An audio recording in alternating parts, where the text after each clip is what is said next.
आप सभी का शैलेश अग्निहोत्री के चैनल पर एक बार फिर से बहुत बहुत स्वागत है। स्टूडेंट्स, हम लोग रिएक्शन मैकेनिज्म पढ़ रहे हैं और अपने इस रिएक्शन मैकेनिज्म की कड़ी में SN1 SN2 को काफी हद तक देख चुके हैं, इस पर प्रॉब्लम्स के सीरीज कर चुके हैं। आज एक अहम टॉपिक इससे रिलेटेड करने जा रहे हैं।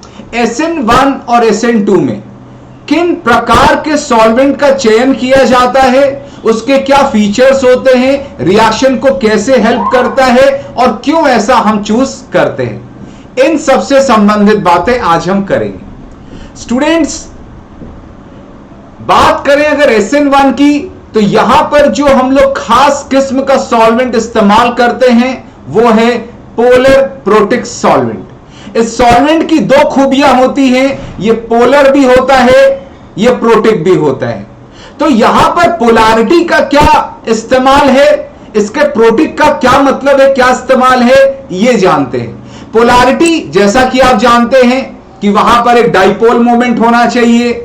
डाइपोल मोमेंट कब होता है, जब एक मॉलिक्यूल में आप उसको ऐसे विजुलाइज कर सकते हो, कहीं एक पॉजिटिव चार्ज रखा है और कुछ दूरी पर एक नेगेटिव चार्ज। तो इस प्रकार का जब पोलराइजेशन होता है मॉलिक्यूल्स में, तो वहां पर एक प्रॉपर्टी होती है डाइपोल मोमेंट, वो एसोसिएटेड होती है।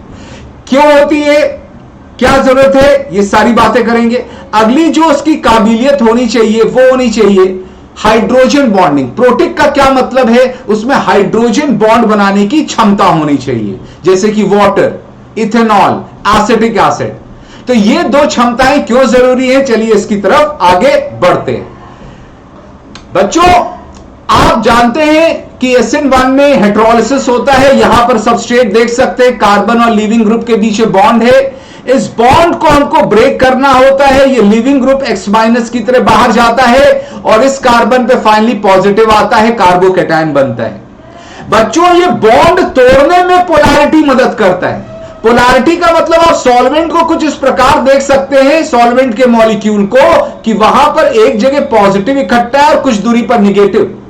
तो ये जो लिविंग ग्रुप है, इसके अराउंड सॉल्वेंट के मॉलिक्यूल अपने पॉजिटिव साइड से जुड़ जाते हैं, वहां पर हॉवर हो जाते हैं, वहां पर एक घेराव कर लेते हैं पॉजिटिव साइड से, और ये अपने पॉजिटिव साइड से इस नेगेटिव चार्ज जो लिविंग ग्रुप पर पार्शियल डेवलप होता है, इसको अट्रैक्ट करते हैं, अपनी तरफ खींचते हैं।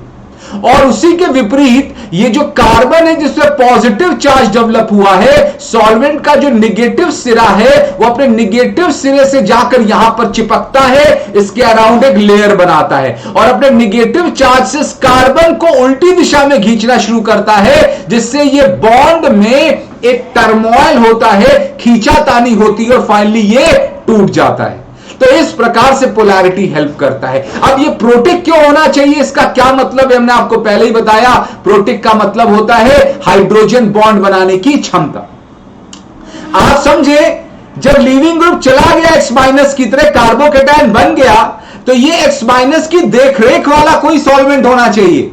भाई X जो है वो छोड़ने को तभी तैयार होता है जब वो ये बात को पूरा देख लेता है कि जब हम X- की तरह बाहर आएंगे तो सॉल्वेंट मेरी मदद करेगा, मेरी हेल्प करेगा, मेरे चार्ज को न्यूट्रलाइज करके। और अगर ऐसा नहीं है तो उसका बाहर निकलना बहुत मुश्किल हो जाता है। आप वही काम आतुरता के साथ करते हैं जिसको करने पर आप जानते हैं कि आप बचे रहेंगे, सेफ रहेंगे, आपका प्रॉफिट होगा।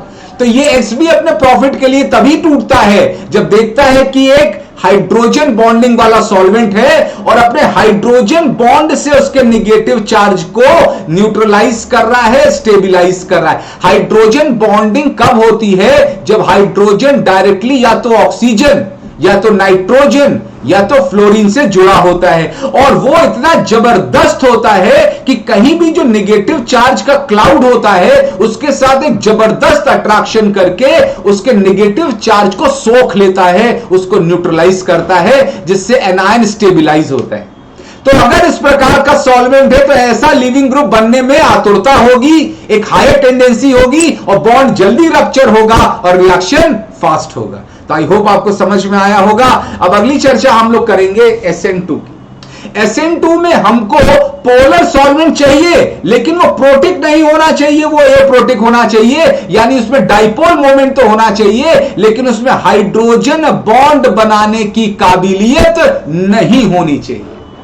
और ऐसे कई सॉल्वेंट, और सबसे प्रमुख सॉल्वेंट जो हमारे IIT JEE के कोर्स में है, एसीटोन, डाइमिथाइल सल्फोक्साइड, HMPA, ये सब कुछ ऐसे सॉल्वेंट हैं जहां पर पोलैरिटी तो होती है, लेकिन ऐसा हाइड्रोजन नहीं होता जो डायरेक्टली ऑक्सीजन से जुड़ा हो, नाइट्रोजन से जुड़ा हो, फ्लोरीन से जुड़ा हो, हाइड्रोजन बॉन्ड बनाने के काबिल नहीं होता है। और ऐसा क्यों? आखिर आप क्यों नहीं चाहते कि यह सॉल्वेंट हाइड्रोजन बॉन्ड बनाए SN2 की केस में? तो इसका जवाब रहा ये।